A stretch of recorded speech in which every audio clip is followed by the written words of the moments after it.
Hello dear students, in today's session we are going to talk about differential form of Gauss law and we are going to talk about gravitational pressure. Now you must be familiar with Gauss law. Today I am going to present a different version of the Gauss law and I will also show you that how it is of great help in a certain category of question, a category of question which if you try to solve by using the normal or the more popular version of the Gauss law, then you find that the solution goes quite lengthy, but we can shorten the solution by using differential form. So let's get started. So what is going to be the flow of the session today? So guys, I'm first going to display you the questions. I'm going to display the questions that I'm going to cover in this session. You have a look at those questions. You can pause the video and you can attempt those questions. You can see whether you are, as of now, with your current capabilities, whether you are able to solve those questions or not. Okay, in case if you find difficulty in solving those questions, then you can continue to watch this video and you will learn how to address those questions. If you are able to solve all of those questions, well, congratulations, then you don't need to watch this video.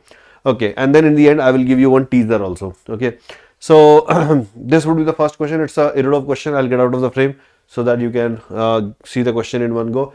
You can pause the video here and you can attempt this question if you want. Okay. Again, this would be the next question. Again, it is from Irudov again.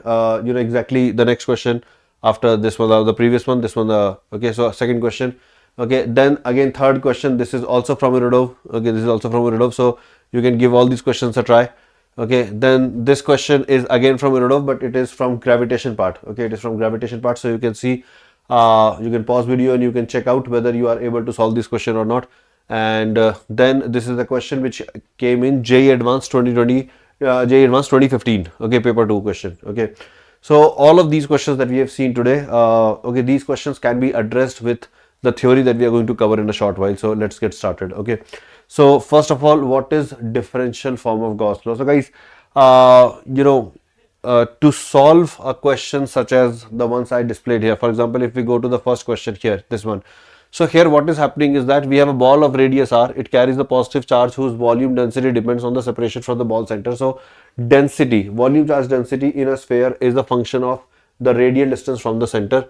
Okay, and now what we have to do, we have to find out the electric field as a function of r inside and outside the ball. So in such category of question, okay, let's understand how we would proceed and that would lead to the differential form. So the situation is this. Okay, we have a sphere and this sphere can be considered to be made up of large number of spherical shells, concentric spherical shells, okay, made one after the other like this. Okay, and for each of these shells the charge density is different. Okay, the charge density is different. So we have an object like this. Okay, now we want to know the electric field at a certain distance.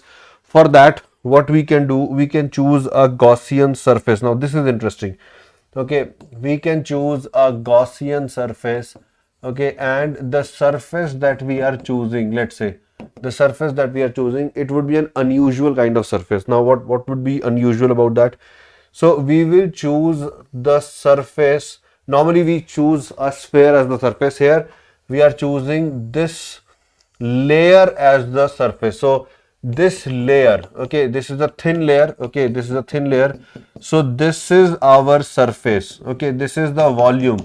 This is the volume and this volume is bounded by two spherical layers. One is this spherical layer. Okay, one is this spherical surface. The other one is this spherical surface. So this entire thing is our Gaussian space or Gaussian volume, which is bounded by two surfaces.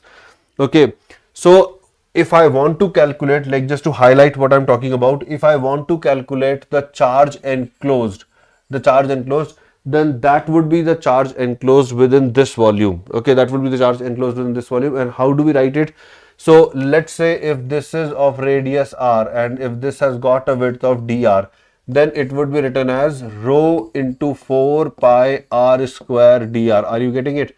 Okay, so this is the charge present inside our Gaussian volume or Gaussian surface. So what I'm trying to highlight here is that what kind of Gaussian surface we have chosen. Please understand that this is our Gaussian volume and this volume is bounded by two spherical surface. Okay, so when I'm trying to calculate the net outward flux, what we would be doing, let's try to understand. So we can expect, in this situation, in this situation, like probably this is the layer that we are talking about. This is our Gaussian volume. Okay, so there would be an electric field here, and there would be an electric field here. So some electric flux is entering into this surface. We can call it as E at a distance r, and some electric flux is coming out. We can call it as E at r plus dr. Okay, so when we talk about our Gaussian surface has got two layers, okay, two outer layers, you can say. One is this, okay, and one is this. So in this layer flux is entering, and in this layer flux is coming out. So if we are trying to write the net flux, okay, if we are trying to write, let me write it as d phi net. Okay, if I'm trying to write the net flux, how we would be writing that, please pay attention to that. We would be writing electric field at a distance of r plus dr into 4 pi r plus dr square. Okay, so electric field at the outer surface multiplied by the area of the outer surface. Okay, minus, why minus? Because this electric field is getting inside. Okay, so E at a distance r multiplied by 4 pi r square. So if you notice this thing, that this is what? This is the delta of E into 4 pi r square. Notice, electric field at radius r plus dr multiplied by 4 pi r plus dr square minus E. So this is basically the delta, the differential of this term, E into 4 pi r square, or we can also write it as 4 pi into d of er square. Okay, so this is our net flux. This is our net flux, and according to Gauss law, this net flux should be equal to charge enclosed. Now charge enclosed is rho 4 pi r square dr, okay, upon epsilon naught. So this 4 pi and this 4 pi gets cancelled, and what do we get is that 1 upon r square into der square divided by dr. Okay, that is equals to rho by epsilon naught. So this equation is called as differential form of Gauss law. Please remember this equation, a very useful equation in questions where there is a radial distribution of charge and it is radially symmetric. So when the distribution of charge possesses a spherical symmetry, then this equation is particularly helpful. Okay, this equation is particularly helpful. I'll demonstrate that. Having said that, guys, I would like to highlight few things here. Now this is a equation that we are getting. A more general version of this equation would be that del of E vector is equals to rho by epsilon naught. So this would be a more general version of the Gauss law. Okay, now this operator del, this is the a mathematical operator. We can do this operation on vectors also. So in case if the vector, whatever vector is, if the vector is given in terms of Cartesian coordinates, okay, if the vector is given in terms of Cartesian coordinates, then del E changes to like del by del x of Ex plus del by del y of Ey plus del by del z of Ez. Okay, and this entire thing will be equal to rho. So we can use this equation when electric field is given to us as a function of x, y and z. Okay, when it is given us as a function of x, like x component, y component, z component, when they are given to us, this would be the differential form of Gauss law. We can proceed with this equation. But when spherical symmetry is present, okay, when spherical symmetry is present, then we can go with this one. Okay, now let me demonstrate the use. It's a very powerful tool, guys. It's a super powerful tool.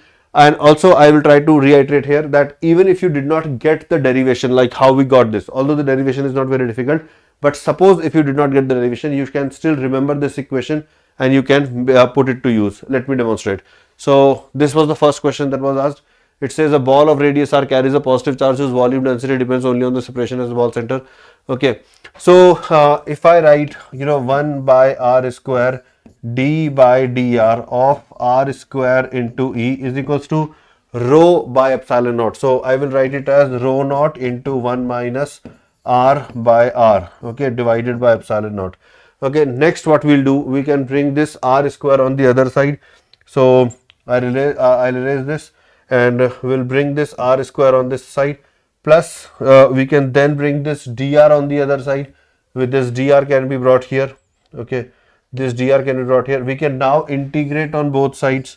Okay, we can now integrate on both sides. So that will give us on the left hand side we'll get r square E. Okay, r square E is equals to, on the right hand side, rho naught by r epsilon naught would be a constant. So rho naught by epsilon naught is a constant, and then integration of r square will give us r cube by 3. So this is r cube by 3 minus, here r cube is already there. So the integration will become r raised to power 4 divided by 4r. Okay, now plus constant of integration, we can put a constant of integration also. Okay, which basically means that the electric field will be given as rho naught by epsilon naught and then r by 3 minus r square by 4r plus c by r square.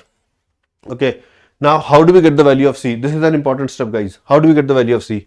So in this distribution of charge, okay, can we say that the electric field at the center has to be 0? Okay, because we have a lot of spherical shells of different density. So each one of them will produce 0 electric field at the center. So the overall electric field should also be 0. So when we put r as 0 in this equation, we should get a 0. Okay, so if I put r as 0, okay, if I put r as 0, I should get E as 0. So see this, to get this as 0, the only possibility is that C should be 0. Okay, like if C is anything other than 0, then we get this as infinite and things blow up. Okay, so from here we can conclude that actually this term should not be present at all. So C should be 0, and therefore we obtain the expression of electric field. So our final answer here would be that electric field is rho naught by epsilon naught. Maybe you can take r outside. If you want to take r by 3 outside, you can maybe do that, and then 1 minus, it would become 3r by 4 capital R. So this is the electric field at the inner region, in the inner region. Okay, now let's see what the question is asking. It is asking the magnitude of the electric field strength as a function of a distance r, both inside and outside. Okay, now how do we obtain the electric field outside? So for that, it is actually very simple. For outer region, any sphere in which radially symmetric charge distribution was present, if the total charge was q, then the electric field at a point outside is written as kq by r square. Okay, is written as kq by r square. Also, the electric field at surface is written as kq by capital R square. In other words, this product kq, I can easily obtain it as E at surface, okay, into r square divided by small r square. That will give me the answer. So I will not try to find out the value of capital Q by integrating the charges. Rather, I will just find out the electric field at the surface of the sphere. So if I put capital R, small r as capital R here, this becomes 1 minus 3 by 4. Okay, so E at r equal to r is how much? This is 1 by 4. So rho naught capital R by 12 epsilon naught is what we get. 1 by 4, yeah. So rho naught r, so here it becomes rho naught r, okay, rho naught r by 12 epsilon naught, okay, that's it, into r square by small r square, that is rho r cube by 12 epsilon naught r square. So this is the electric field in the outer region. So the question was asking the magnitude of electric field strength as a function of distance r, both inside and outside. We obtained that, the maximum intensity of the field and the corresponding distance. So see, in the outer region, the electric field continuously falls. In the inner region, where will the field be maximum? We can obtain by optimizing this term, that is by doing dE by dr as 0. Now that part I'm not finishing because I think it's only mathematical. What we have to do to get maximum E, okay, you have to use dE by dr to be as 0, and okay, let's finish it. Okay, so it will become rho naught by 3 epsilon naught, and then differentiation of r would be 1 minus differentiation of this will become 3 by 4r, and then 2r square is 2r. Okay, so we equate it to 0. So small r we get is how much? It is 2r by 3.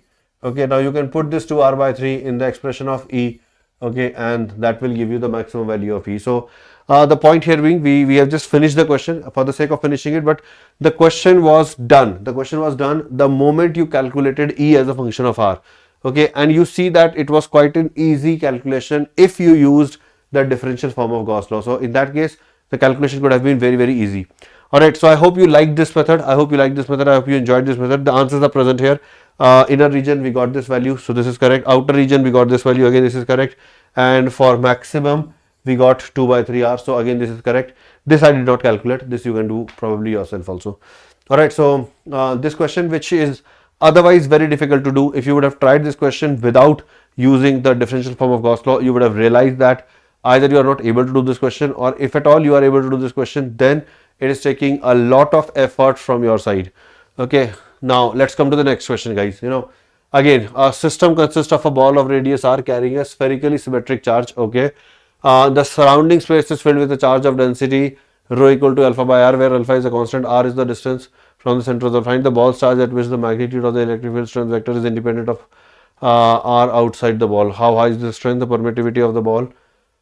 Okay, so in this question, let's understand the question. So we have a ball of radius r. Okay, we have a ball of radius r. Okay, it consists of a ball of radius r carrying a spherically symmetric charge distribution. So in this ball, there is a spherical distribution of charge. Okay, spherically symmetric. Okay, so we have layers of charge, you can say. We have layers of charge, and the entire charge may be amounting to a value of capital Q.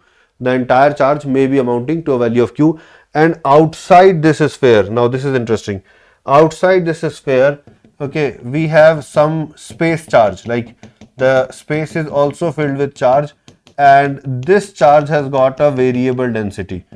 Okay, the density was uniform inside or not, that we did not know. It might have been uniform, it may have been non-uniform, but the thing was that spherical symmetry was present here. Outside this ball, okay, outside this ball at a distance r, the density is alpha by r. This is what is told to us. And now as a result, the question says that find the ball's charge at which the magnitude of the electric field is independent of the. So we have been told that the electric field here is not dependent on r. So this Q has got such a value that the electric field here is constant. Okay, so how high is this strength, the permittivity? Okay, so okay, what we can do, we can say that okay, let us apply differential form of Gauss law here. Okay, at this point we'll apply differential form of Gauss law. So how will we start?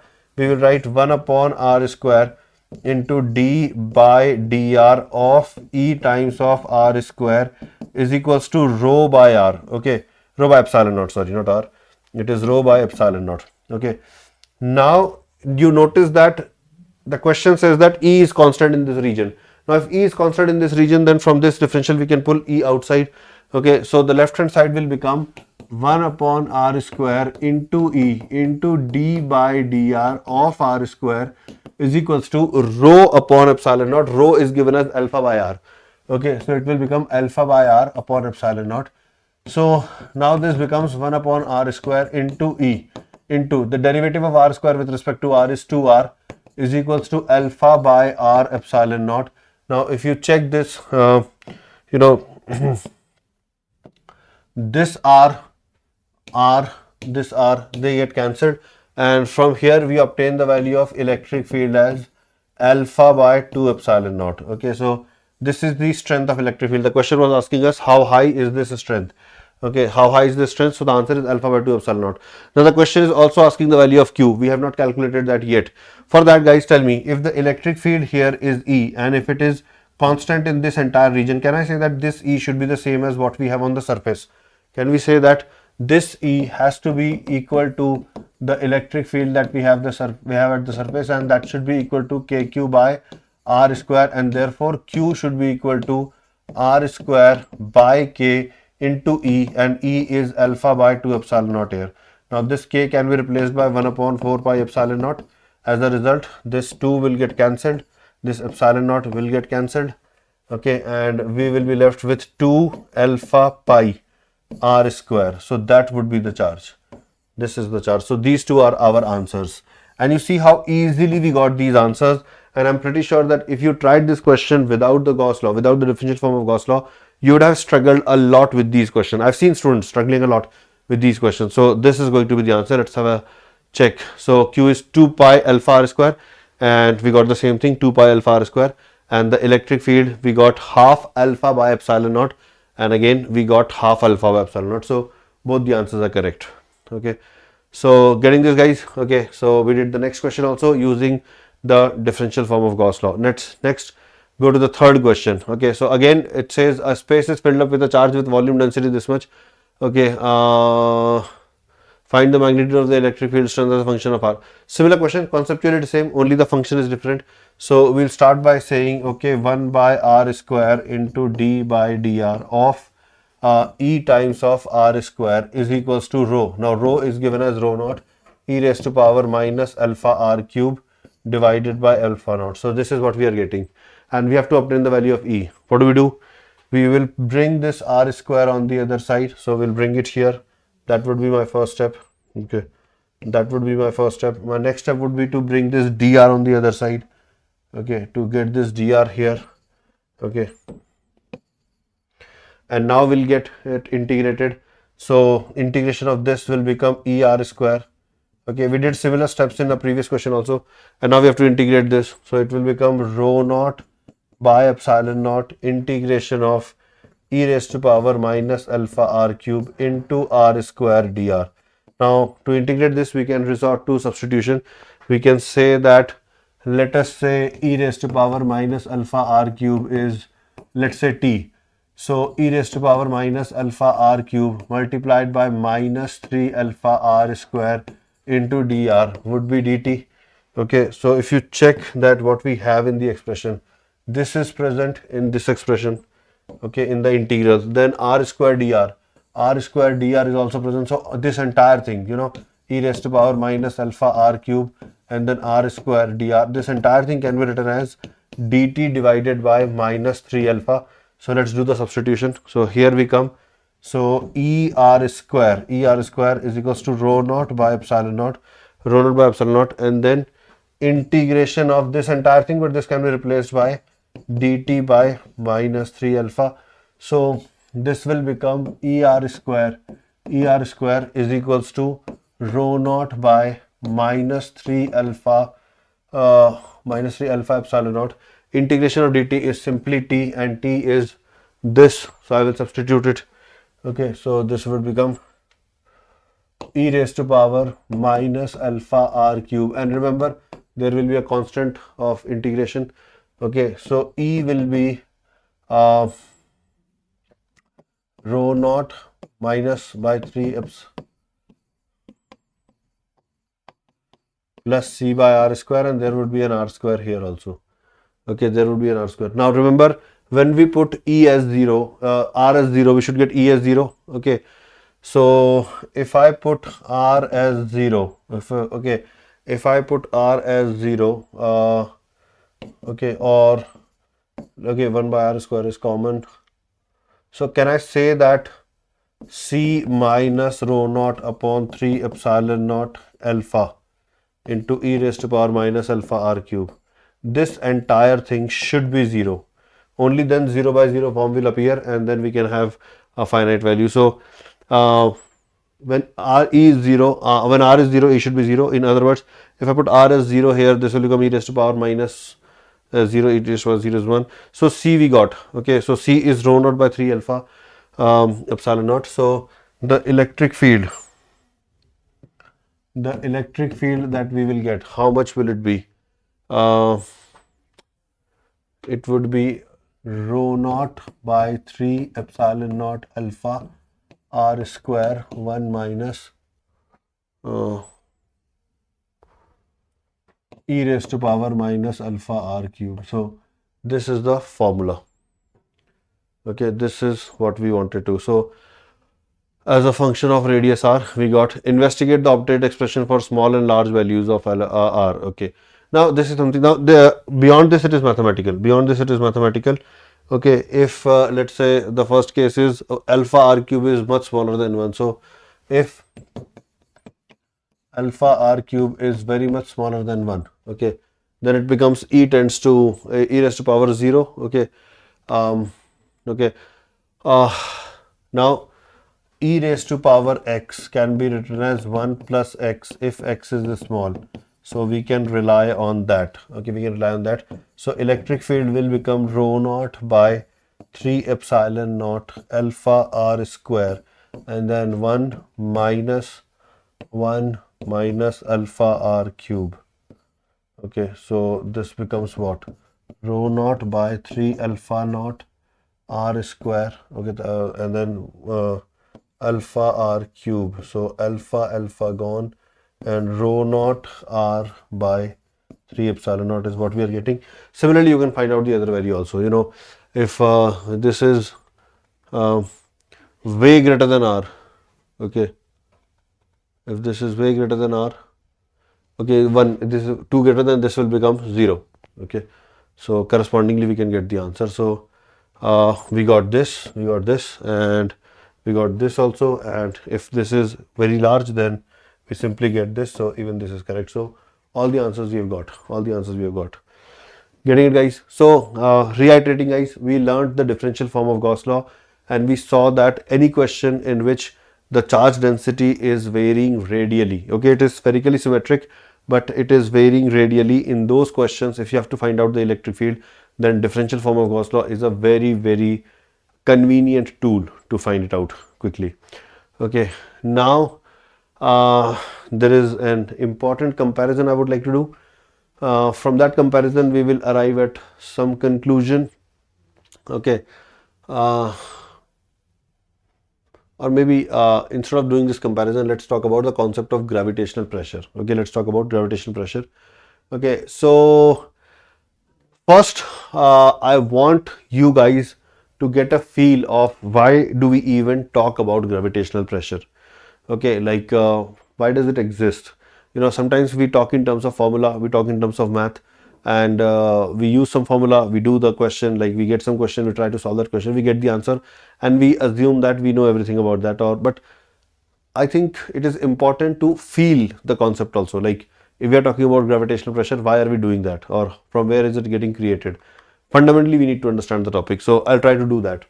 So to do that, let's say what I want to do. So guys, let us say I want to create a planet.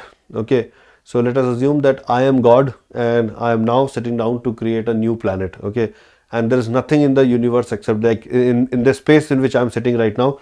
Okay, like in my workshop. In my workshop, there is nothing apart from the mass that I need to create the new planet. Okay, now how will I create this new planet? What is my plan of creating this new planet?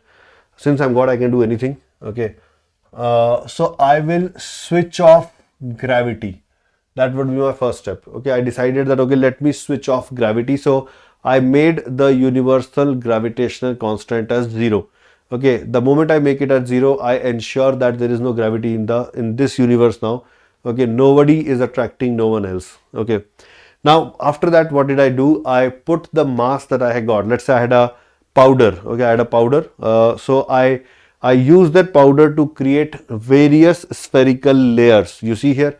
Okay, so I used powder that I had with me, but the powder was my raw material. My intention was to create a planet. So using that powder or using the sand of the planet, okay, I created multiple spherical layers. Okay, and after creating this, I said that okay, let us switch on gravity. So I then turned on the gravity. Okay, now the moment we do it, imagine what is going to happen here. For example, you can start thinking from the outermost layer. Do you think that the mass that I have put here, remember I just put some powder in the form of a sphere, okay, because there was no force, so wherever I dropped the mass, it stayed there.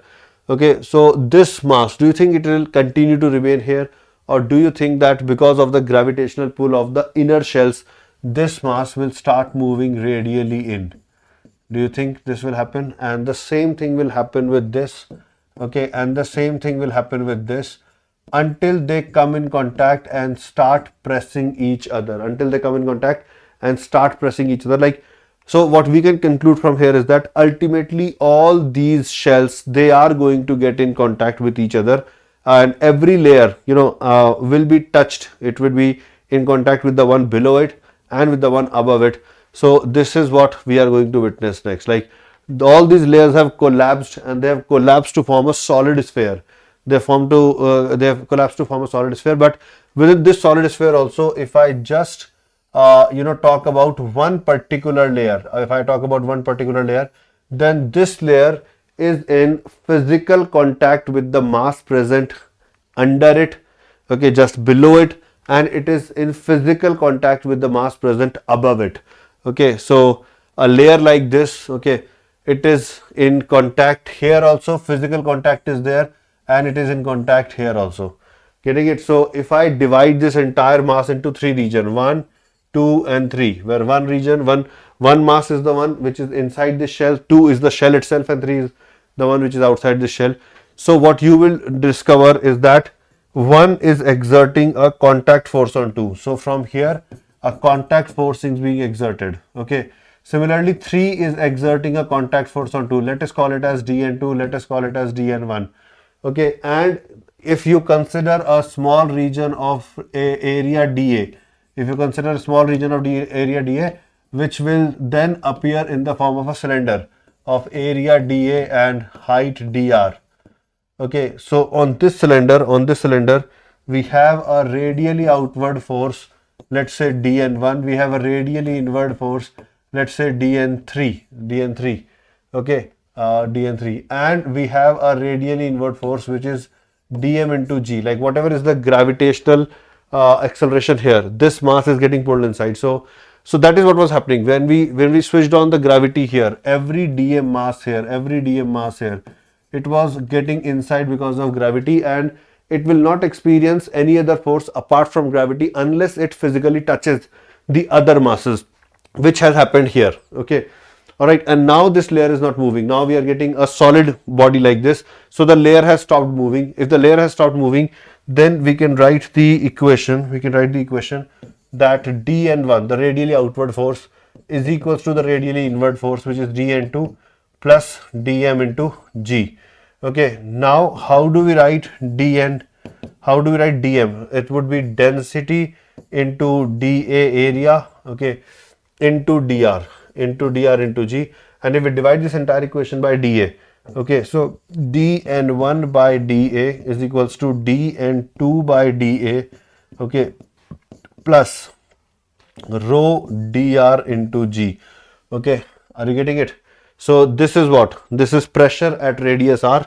Okay, so this is pressure at radius r, and this is what? Pressure at radius r plus dr. Okay, plus rho into dr into g, or in other words, you can write minus dp is equals to rho g dr.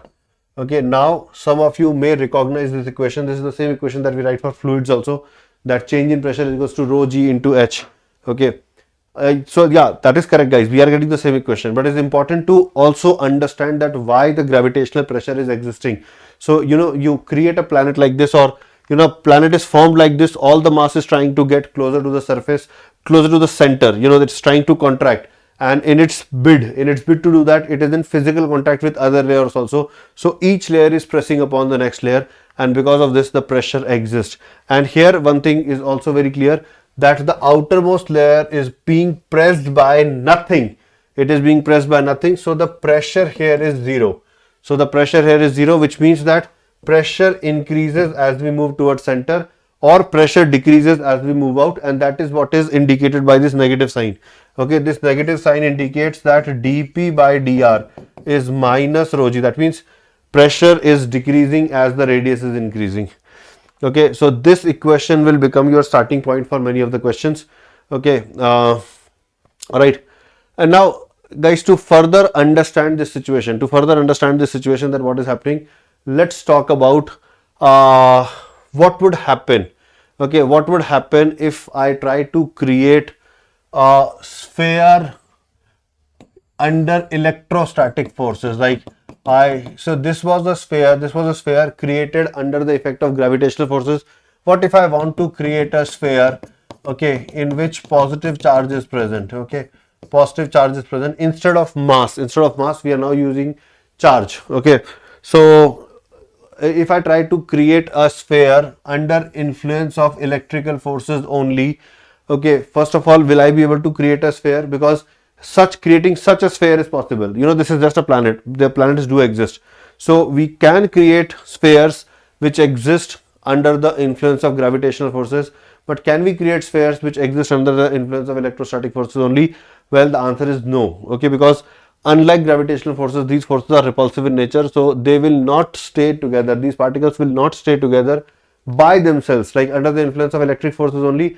They will not stay together by themselves.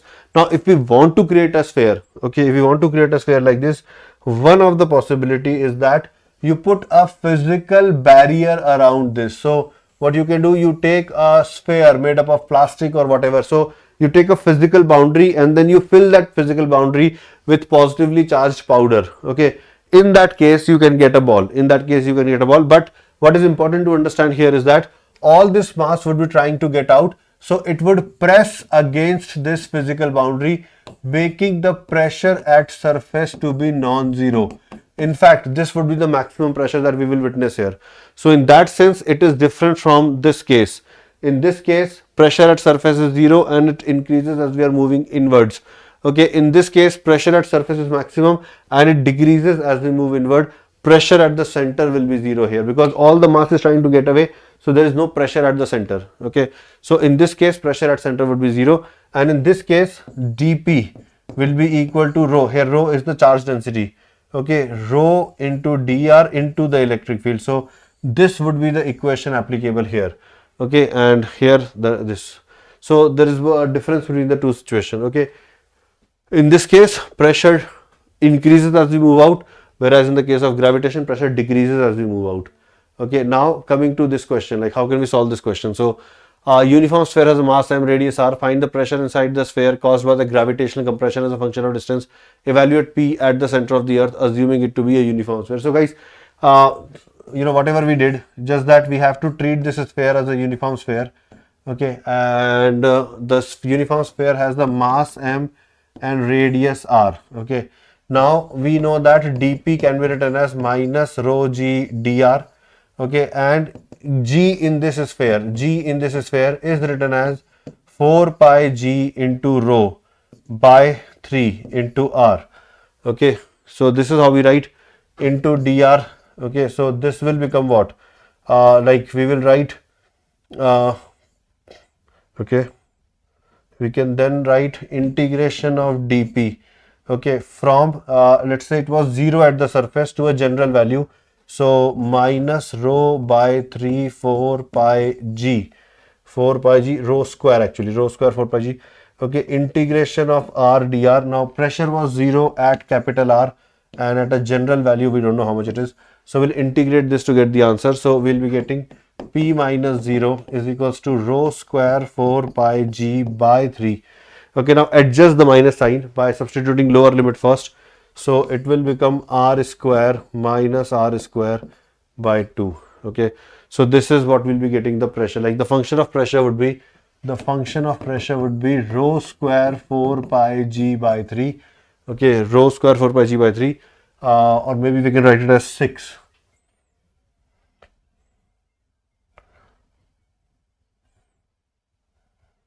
We can write it as 6 and then r square, and also we can replace rho in terms of mass.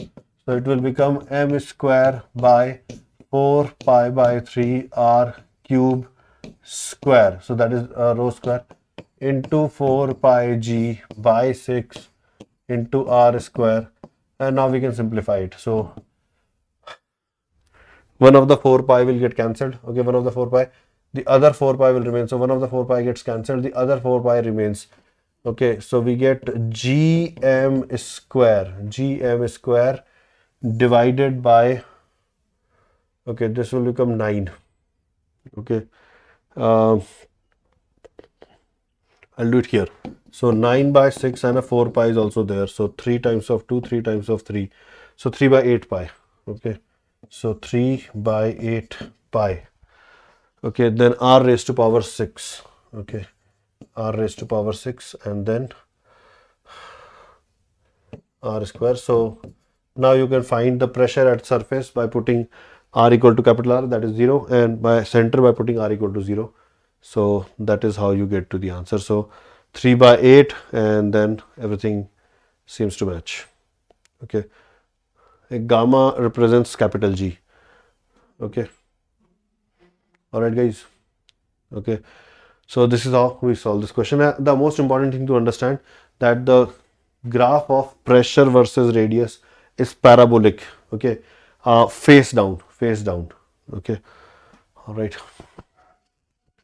Okay guys, so this we have done. Now this question, it says a spherical body of radius r consists of a fluid of constant density and in equilibrium under own gravity. So again guys, the same expression of pressure that we noted. So we noted that pressure will be equal to some constant into r square minus r square. So this is the fundamental formula that you will use in this question to solve. For example, the question says that pressure at r equal to 0 is 0, but it is not. So this is wrong. Okay, now the question says put r as 3r by 4 and then 2r by 3. Okay, we can also make it like this, c r square and then 1 minus r by r square. So ultimately we have to check the ratio of this. Okay, so if I want to check B option, I will say P at r equal to 3r by 4. Okay, that is what? That is simply r by capital R, so 3r by 4. So this is 1 minus 9 by 16 divided by, similarly, if I'm saying its r is 2r by 3, then it is nothing but 1 minus 4 by 9. Now finish this calculation, this will become 16 minus 9 is 7. Okay, so 7 by 16 and then 9 by 5. Okay, so 7 by 16 and 9 by 5. So this is correct. And like this, we can check all the other options as well. So to check this option, we'll do a 1 minus 9 by 25 divided by 1 minus 4 by 25. So this will become 16 divided by 21. So 16. So this is also okay. Okay. And the next one, r by 2. So 1 minus 1 by 4 and 1 by 3. So 1 minus 1 by 9. So this will become 3 by 4 into 9 by 8.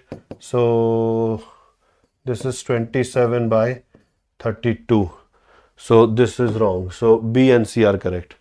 Okay, so you see that if the moment you realize that pressure is this, okay, see, otherwise this question took a lot of time. Many students who attempted this paper, they said that it took a lot of time to solve this question. But if you know the basics right, for example, if you just remember that the pressure in such a situation, in a planet of uniform density or a liquid drop of uniform density, the pressure is parabolically dependent on the radius. It's dependent on r square and it decreases as we move out. Okay, then these questions are very simple. This particular question was very simple in that case. All right. So guys, I hope you enjoyed today's session. I will end the today's session here. We calculated the answer as B and C. We are getting that as the answer. Okay, and here is your teaser question, guys. So this is one question that you can try as your teaser. Okay, the correct answer to this question is option A. Okay, you can try to find it out. Okay, and I hope you enjoyed today's session, guys. If you did, you will you will like more sessions that I've been going to bring to you, guys. If you haven't heard about Vedanthu's Eclair program, it would be a good time to Google about this program and know about this program, especially if you are a JEE aspirant who is going to write in 2026. Okay, you definitely need this program. You need the edge to beat the competition, and you certainly don't want to miss out because your competition is joining Eclair. Okay, so definitely inquire about what Vedanthu's Eclair program is if you are a JEE advanced aspirant. If you are looking for anything else, any other exam, any other college you want to go to, then that's a different story. But if you want to get into the IITs, you must be aware of what Vedanthu's Eclair program is, and then you can take a conscious decision whether you want to be part of it or not. All right, and those of you who know about Eclair, who want to join Eclair, so guys, there's one thing you can do. You can scan this QR code and become part of a Telegram channel where we keep on posting things about Eclair, very important things.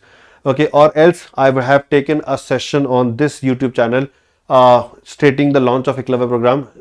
Search that video, watch it, and try to get yourself enrolled. In the description of this video itself, there would be link from where you can join the batch. So make it a point that you join it. All right, students, I'll see you the next week. Take care. Bye bye.